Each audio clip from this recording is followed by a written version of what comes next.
महाराज जी कहाँ गए पता नहीं, दिख ही नहीं रहे। हम और महाराज जी बात कर, अब ढूंढो नहीं, देखो इधर ही। आज ही हम लोग बात कर रहे थे, कोई बात ऐसी सुनने में आई, मैंने महाराज जी रहने दो, 3-4 दिन की कथा और है। वैष्णव का स्वभाव है विवाद में नहीं पड़ना चाहिए। वैष्णव का स्वभाव है किसी जहां लग रहा हो कि कुछ भिड़ंत होगी, कुछ कलेश होगा, कुछ कहासुनी होगी, वैष्णव पहले ही शांत हो जाता, नहीं करता वो काम। और कई लोग हैं वो तो तैयारी कर, मैं तो इसी दिन की प्रतीक्षा कर रहा था कब लड़ूं तुझसे। ये वैष्णव नहीं हो सकता। वैष्णव तो नजरअंदाज करना जानता है, वो तो भूलना जानता है, वो तो छोड़ना जानता है, वो आगे निकलना जानता है। पर कई लोग हैं एक ही जगह खड़े रहते हैं, नहीं बदला तो लूंगा तुझसे, मैं कह के तो मानूंगा, इसको इसकी करनी का फल तो दूंगा। ये वैष्णव का स्वभाव नहीं होता, महासंसारी का स्वभाव है ये। भक्त तो लेट गो करता है, ठीक है जान दो यार, ठीक है जो हुआ सो, ठाकुर जी सब देखेंगे, ऐसे बन जाओ। तो पहला स्थान जुआ, दूसरा स्थान दूषित सेवन, तीसरा स्थान परिस्त्री परपुरुष संग, चौथा स्थान हिंसा, और पांचवा और अंतिम स्थान बिना मेहनत के कमाया गया धन। बिना परिश्रम से जो हम धन कमाते हैं उसमें कलयुग का निवास होता है। Work from home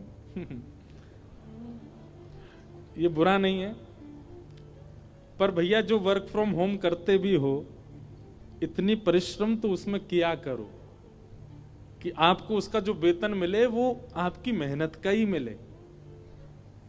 study from home, work from home चला बीच में कोविड में, हम सब घर वाले जानते हैं कि ना तो वो बालक पढ़ता था, जो study from home work from home वाले कैसे कर रहे हैं ये भी पता था।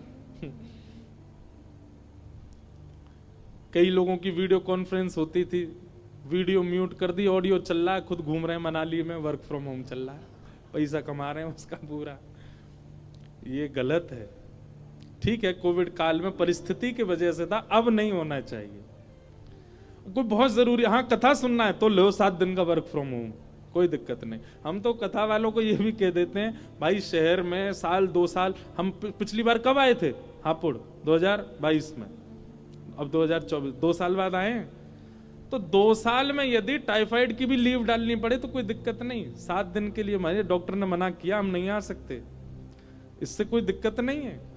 आप कथा के लिए, वैष्णव भाव के लिए, हमने कही ना जहां शरीर प्रधान भोग भोगने के लिए आप कुछ झूठ बोलते हैं तो वो सब लगेगा, लेकिन श्री जी के लिए, ठाकुर जी के लिए यदि कोई भाव रखता है उसमें कोई दोष नहीं है। कई लोग हैं कथा में भी अभी भी बैठे होंगे जो झूठ बोल के आए हैं, हम कथा सुन, कई बालक आते हैं मिलने, हम घर से झूठ बोल के आए, हम कॉलेज में झूठ बोल के आए। कौन सा आप जीवन भर के लिए झूठ बोल रहे हो? 7 दिन कथा सुनने के लिए, स्वयं को सुधारने के लिए ही तो झूठ बोला, उसमें कोई दोष नहीं।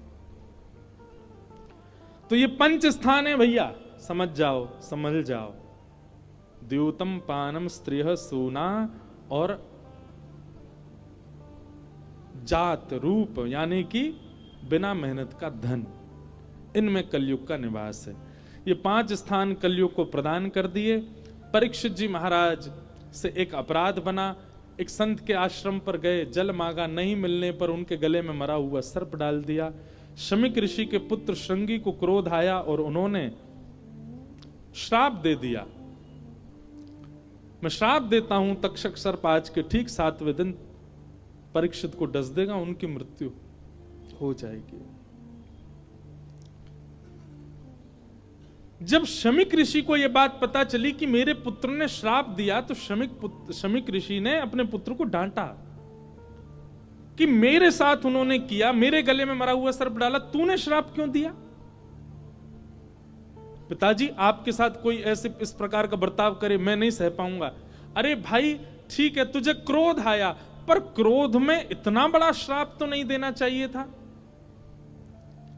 हम वैष्णव हैं, हम भक्त हैं, हम साधु हैं, हम सन्यासी हैं, हम विरक्त हैं, इसका मतलब हमारा दायित्व है कि हम वैद्य के समान हैं, हम डॉक्टर के समान हैं। जिस प्रकार रोगी वैद्य के सामने जाता है तो वैद्य उसको औषधि देता है, ना कि उसको मारता है।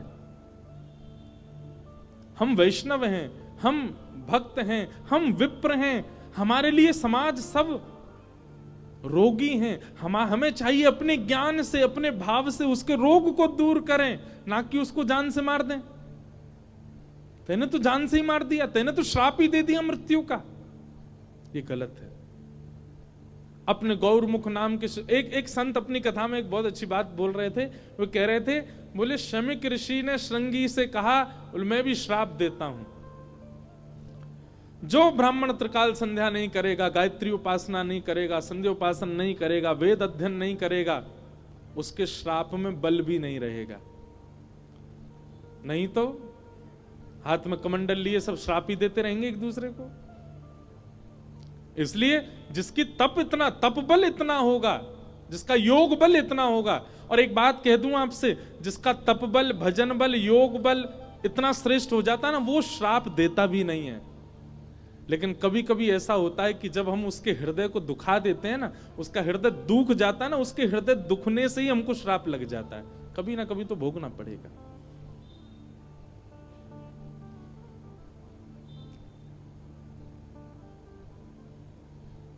गौरमुख नाम के शिष्य ने जाकर के परीक्षित को बता दिया, महाराज आपको 7 दिन में मरने का श्राप लगा है।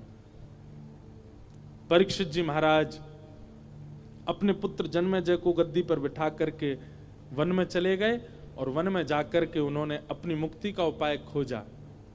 तब वहां श्री सुखदेव जी महाराज आए। बोलो सुखदेव जी महाराज की। हाथ जोड़ करके सब लोग प्रणाम करो।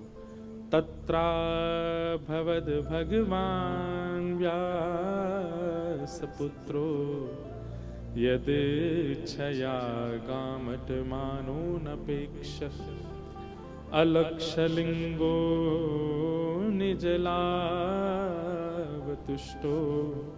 व्रतस्य बालैरवधूत भेष। बोलो सुखदेव जी महाराज की। श्री सुकाचार्य जी महाराज आए। परीक्षित जी ने चरणों में प्रणाम करके कहा, 7 दिन में मेरी मृत्यु होने वाली है, कृपा करके भगवान मुझे मुक्ति का उपाय बताइए। और यहां से श्री अब सुखदेव जी महाराज बोलना प्रारंभ कर रहे हैं।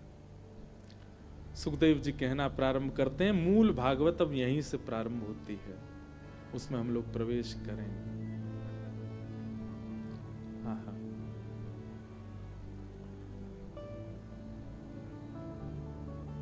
वरीयाने शते प्रश्न क्रतो लोकहितं नृप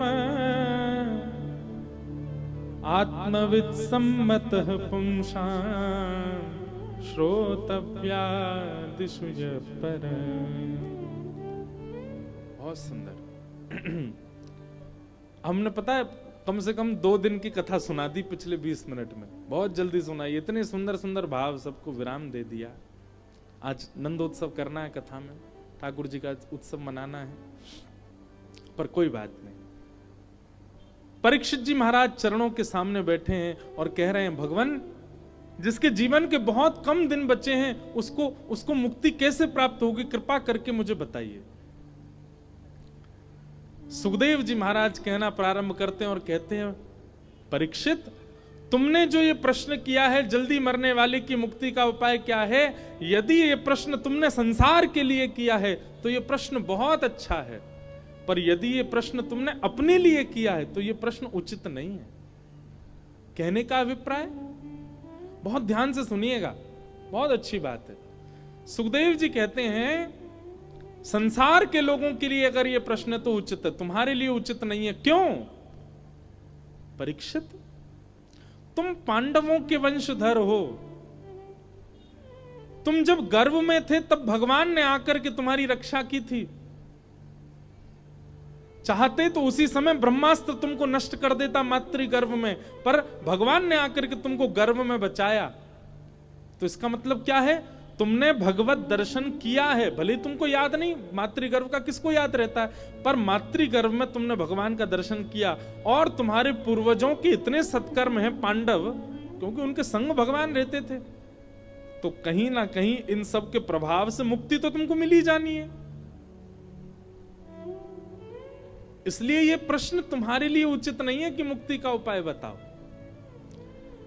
भगवान के वंशधर होने की वजह से मातृगर्भ में भगवान का दर्शन कर चुके हो, इसलिए भी तुमको मुक्ति मिल जाएगी। और तीसरी बात, तुमको 7 दिन में मरने का श्राप लगा है और मुक्ति के लिए 7 दिन की आवश्यकता नहीं होती, 7 घंटों की आवश्यकता नहीं होती, 7 क्षणों की आवश्यकता भी नहीं होती। केवल एक क्षण व्यक्ति ने जीवन भर पाप किया, लेकिन अंतिम श्वास लेते समय यदि वो सुन ले राम, यदि वो सुन ले श्री कृष्ण, यदि वो सुन ले श्री राधा, यदि वो सुन ले नारायण, निश्चित है उसकी मुक्ति हो जाएगी। उसके जीवन भर के सारे चैप्टर क्लोज कर दिए जाएंगे। ये एक बहुत बड़ा अद्भुत बात है हमारे यहाँ की, कि जीवन में हमने क्या किया वो सब मायने रखता है, लेकिन अंतिम काल में, अंतिम क्षण यानी अंतिम श्वास में यदि हमने भगवान नाम ले लिया तो जीवन के भयानक से भयानक पाप भी हों वो सब नष्ट माने जाते हैं। लेकिन ये सुनने में जितना सरल है उतना ही कठिन है। क्यों? जन्म जन्म मुनि जतन कराही, अंत काल अंत नाम प्रभु आवत नाही। पता नहीं क्या होता है, अब ये तो भैया एक्सपीरियंस जब होगा तभी पता चलेगा, लेकिन अंतिम श्वास जब निकलने वाली होती है उस समय सब याद आ जाते हैं, ठाकुर जी की याद नहीं आती, भगवान नाम नहीं निकलता मुख से। आपको बेटा याद आ जाएगा, नाती याद आ जाएगा, बहू याद आ जाएगी, अपने पूर्व के संबंध याद आ जाएंगे, नाना नानी दादा दादी सब याद आ जाएंगे। लेकिन उस काल में ऐसा कितनी बार शास्त्रों में प्रमाणित किया गया कि अंतिम काल में भगवान नाम याद नहीं आता। बस पता नहीं क्या होता है बुद्धि को कि उसी समय वो वृंदावन को भूल जाती है, राधा रमण जी को भूल जाता है, किशोरी जी को भूल जाता है। इसीलिए हमारे यहां कहते हैं क्या, इतना नाम जप करो, इतना किशोरी जी को ध्याओ, इतना वृंदावन जाओ, इतने संत जनों की प्रार्थना करो, इतनी रज माथे से लगाओ, इतना यमुना का दर्शन करो, इतना ब्रज को अपने चित्त में बसा लो कि बाकी सब भले भूल जाएं, ब्रज नहीं जावे चित्त से, सदा ब्रज की स्मृति बनी रहे। इतना आपने यदि जीवन भर में किया होगा, संख्या से अधिक मात्रा यदि पहुंच गई होगी, तो अंतिम काल में ब्रज याद आ ही जाएगा, श्री कृष्ण याद आ ही जाएंगे, किशोरी जी याद आ ही जाएंगे। लेकिन महाराज ब्रज जाना ही शुरू किया 60 वर्ष के बाद, किशोरी जी को भजना ही शुरू किया 65 वर्ष के बाद, लाल जी को प्रार्थना करना ही शुरू किया एक पूरा समय निकल जाने के बाद, तो फिर अंत काल में कैसे याद आ सकते हैं? जपात सिद्धिर जपात सिद्धिर जपात सिद्धिर न संशय। इतना जप करो, इतना नाम जप करो, इतना ठाकुर जी को ध्याओ, इतनी कथा सुनो कि अंतिम समय आपकी जो बुद्धि है वो ये बाध्य हो जाए कि आपको केवल कृष्ण दिखाए और किसी को ना दिखाए। बुद्धि में भर लो ठाकुर जी को, रोम रोम भर जाए श्री कृष्ण से। नहीं तो भैया जीवन भर की कथाएं सब व्यर्थ हो जाएंगी, अंत काल में केवल वो याद आएंगे जिनको हृदय से बजा था। अच्छा, नृसिंह पुराण में एक बराह पुराण में एक बात कहते हैं, बराह पुराण में कहते हैं कि यदि व्यक्ति ने मेरा बहुत भजन किया, ठाकुर जी कह रहे हैं मेरा बहुत स्मरण किया, मेरा बहुत नाम ध्याया, खूब वृंदावन गए, खूब कथाएं सुनी, लेकिन किसी कारण से अंतिम काल में यदि वो मुझे याद नहीं कर पाया, तो उसके जीवन भर की स्मृति के प्रभाव से उसके अंत काल में मैं उसको याद कर लेता हूं, मैं उसका स्मरण कर लेता हूं। तो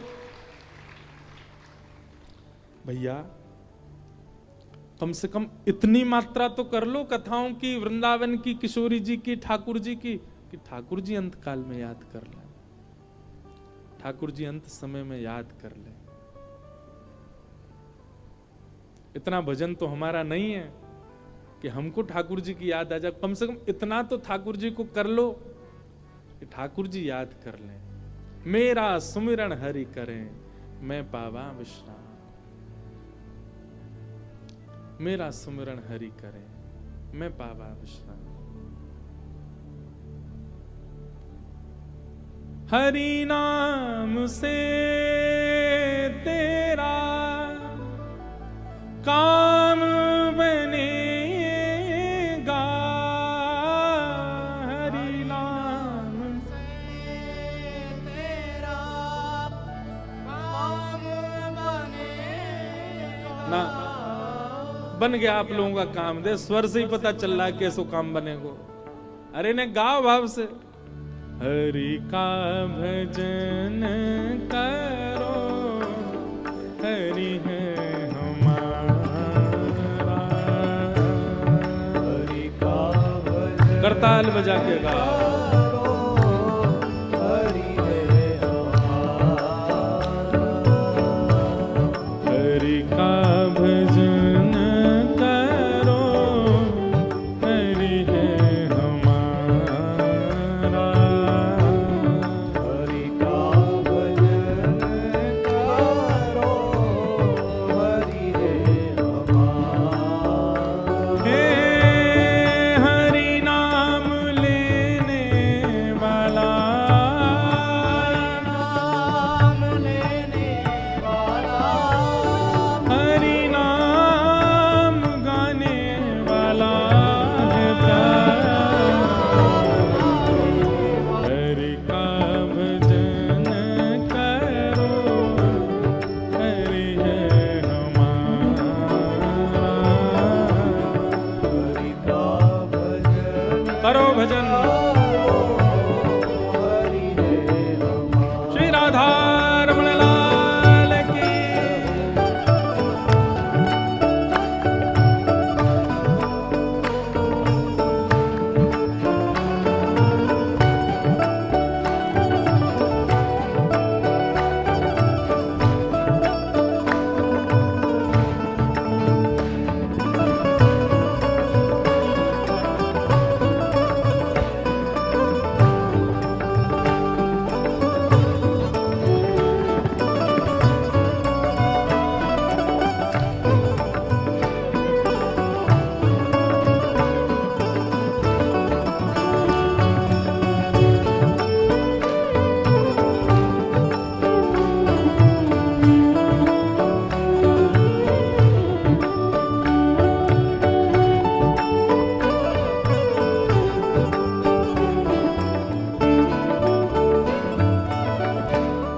हरि नाम से तेरा काम बनेगा,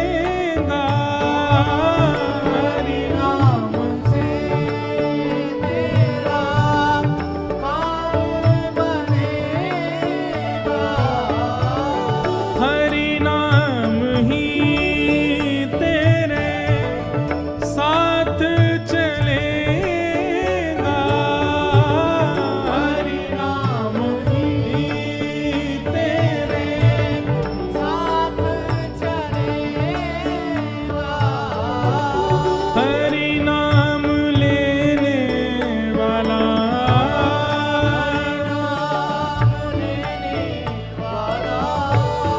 हरि नाम गाने वाला।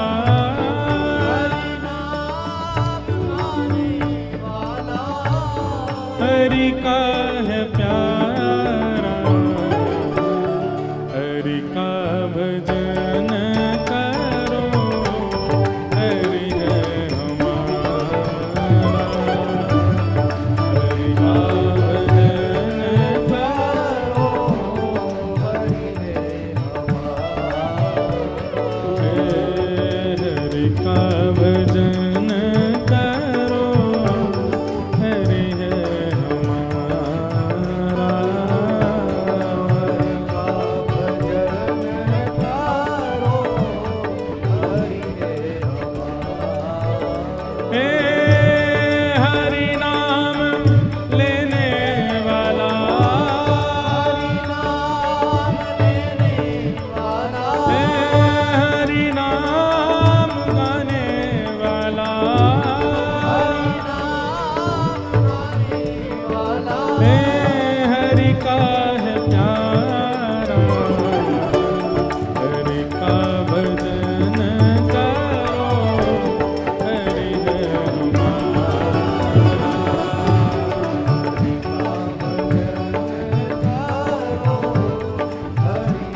हरि बोल, हरि बोल, हरि बोल, हरि बोल, हरि बोल, हरि बोल, हरि बोल, हरि बोल, हरि बोल, हरि बोल, हरि बोल, हरि बोल, हरि नाम लेने वाला,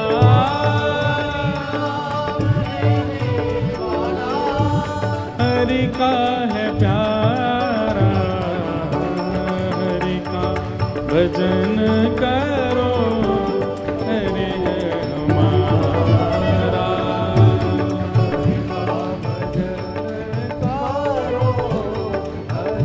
अभी इस साल जगन्नाथ रसोत्सव हुआ हिसार में, और वहां छोटे छोटे बालकों ने जगाई मधाई की लीला दिखाई। महाराज जी, चैतन्य महाप्रभु अपने सब शिष्यों से कहते हैं, गांव में जाओ और भिक्षा लेकर के आओ। क्या भिक्षा लेकर के आए?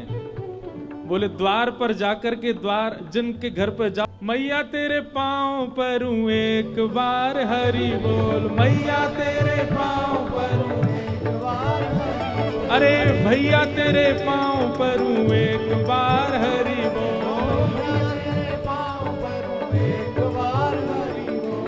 भैया तेरे पांव पर हूं एक बार हरि बोल, जन तेरे पांव पर हूं एक बार हरि बोल, हे हरि बोल, हरि बोल, हरि बोल, हरि बोल, हरि बोल, हरि बोल, हरि बोल, हरि बोल, हे मैया तेरे पांव पर हूं एक बार हरि बोल, अरे मैया तेरे पांव पर हूं एक बार हरि बोल, हरि का भजन करो, हरि है हमारा, हरि का भजन करो, हरि का भजन करो, हरि है हमारा,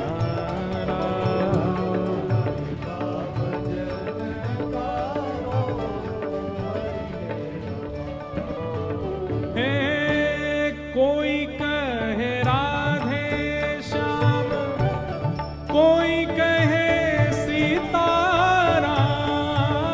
कोई कहे राधे श्याम, कोई कहे सीताराम, कोई कहे राधे श्याम, कोई कहे सीताराम,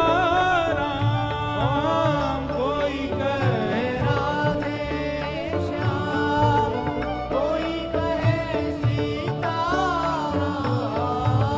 कोई गिरधर गोपाल, कोई राधा माधव लाल, कोई गिरधर गोपाल, कोई राधा माधव, कोई अंतर नहीं है।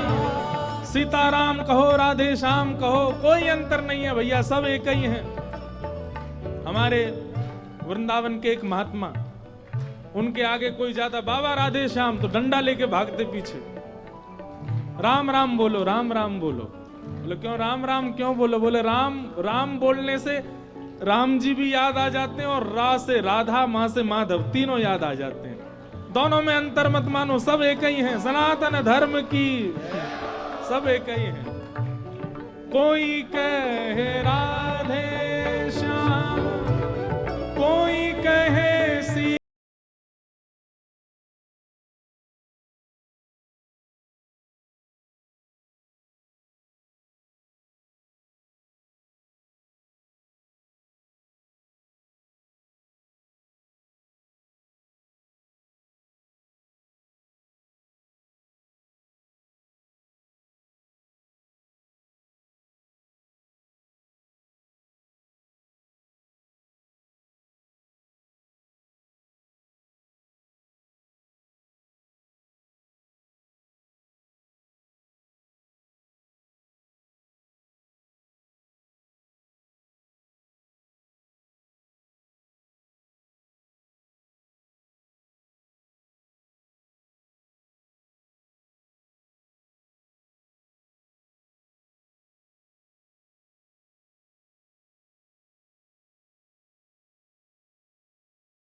भुजा उठा के गाओ।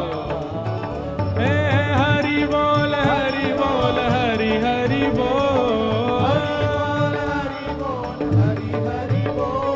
हरि बोल हरि बोल हरि हरि बोल, हे हरि बोल हरि बोल हरि हरि बोल, हे हरि बोल हरि बोल हरि हरि बोल, हाँ हरि बोल हरि बोल हरि बोल हरि बोल हरि बोल हरि बोल हरि बोल हरि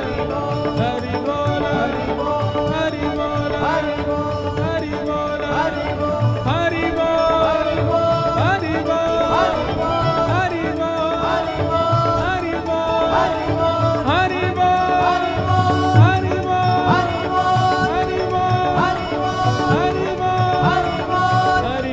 हरि बोल हरि बोल हरि कृष्ण बोल गोपाल बोल राधे बोल हरि बोल हरि बोल हरि बोल हरि बोल हरि बोल हरि बोल हरि बोल हरि बोल हरि बोल हरि बोल हरि बोल हरि बोल हरि बोल हरि बोल हरि बोल हरि बोल हरि बोल हरि बोल जय जय श्री राम, जय जय श्री राम।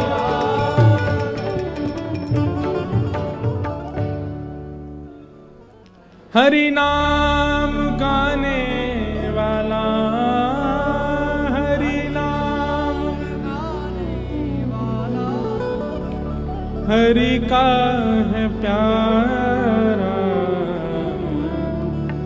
हरि का भजन करो, हरि है हमारा,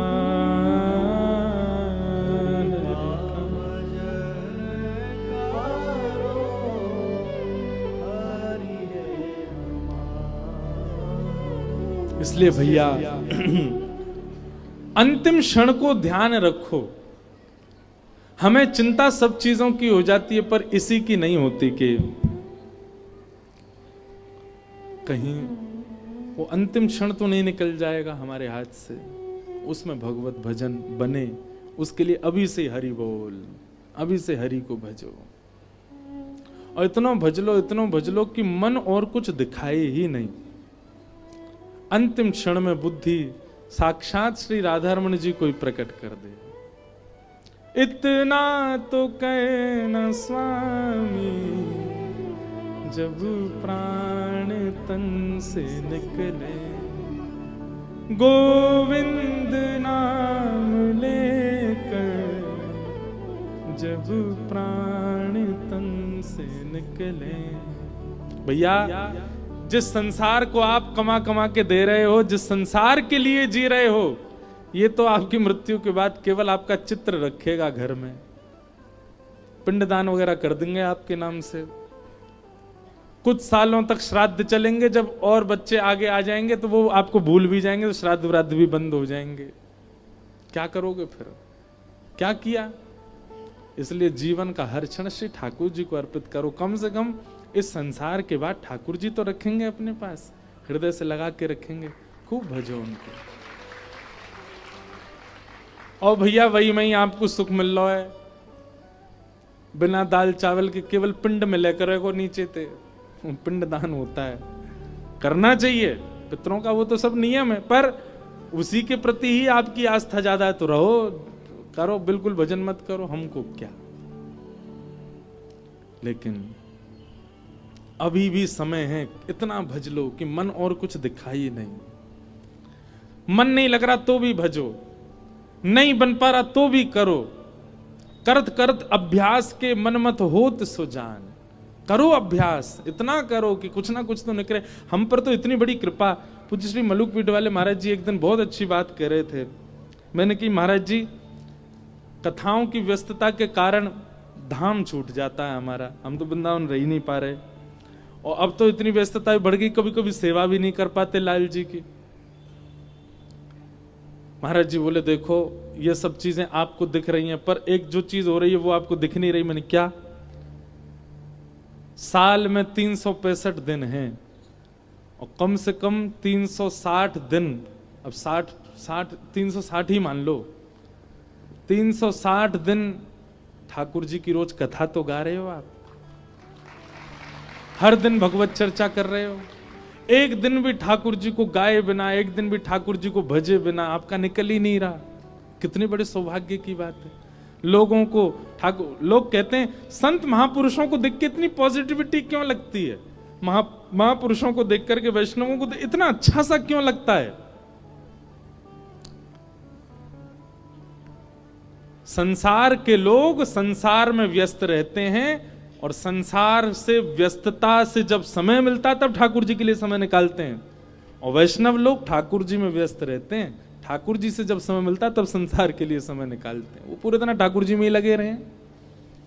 उनके लिए, उनके पास, हम लोगों के पास पूरे दिन संसार का है, बस ठाकुर जी के लिए सीमित समय है, पर वैष्णवों के पास पूरे दिन ठाकुर जी का, उसमें से थोड़ा बहुत समय हम लोगों के लिए। वो पूरे दिन ठाकुर जी में ही लगे रहते हैं, उन पर और कोई काम ही नहीं है। तो इस प्रकार सुखदेव जी महाराज बोले भैया अंतिम क्षण में भी नाम जप लो तो भगवत प्राप्ति हो जाती है, पर तुम्हारे पास तो 7 दिन हैं। परीक्षित, तुम मुक्ति की कामना मत करो, भक्ति मांगो। मुक्ति और भक्ति में क्या अंतर है? मुक्ति मतलब मृत्यु के पश्चात भगवत दर्शन, और भक्ति का मतलब जीते जी भगवत दर्शन। अब क्या चाहिए तुम सोचो। मृत्यु के बाद ही देखने हैं ठाकुर जी, तो फिर बाद में ही जप कर लेना भगवान का। हमको तो पहले ही देखने हैं। मृत्यु कौन ने देखी? या हमारे बचपन से ही लगे हुए हैं भजन में, ठाकुर जी की सेवा में।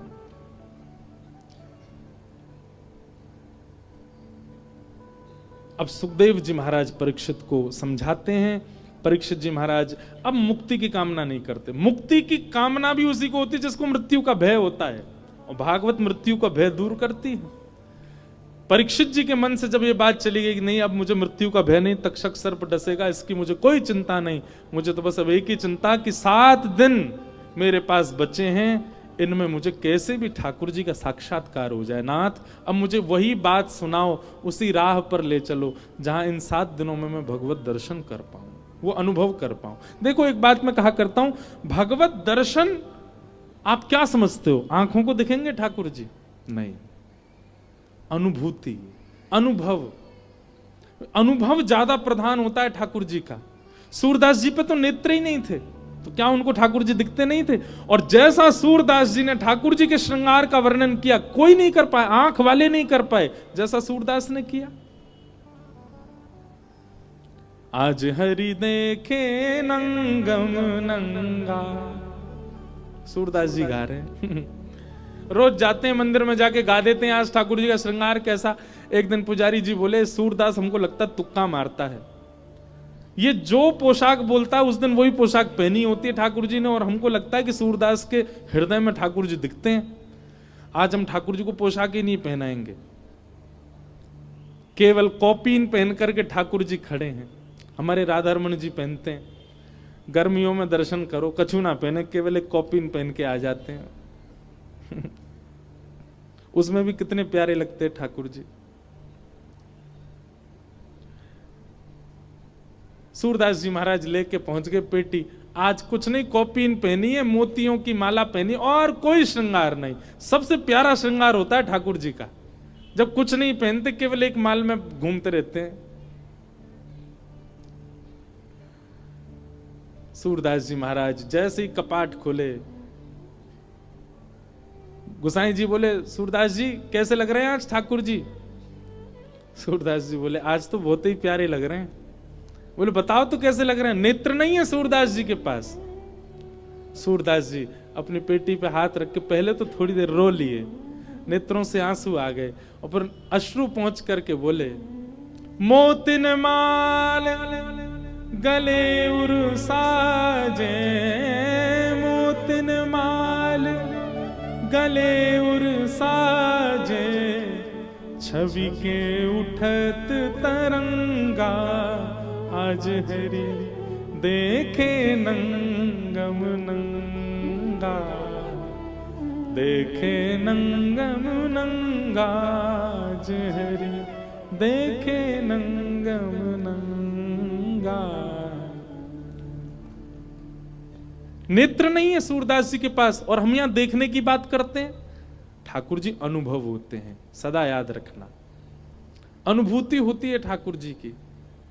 कभी मोर पिच्छ जैसी अनुभूति होगी, कभी श्याम वर्ण की अनुभूति होगी, कभी सुगंधी की अनुभूति होगी, कभी अत्यंत सुख की अनुभूति होगी, कभी नेत्रों से अविरल अश्रुधार गिरने की अनुभूति होगी। मतलब एक विचित्र सा स्वभाव व्यवहार बनता चला जाएगा आपका।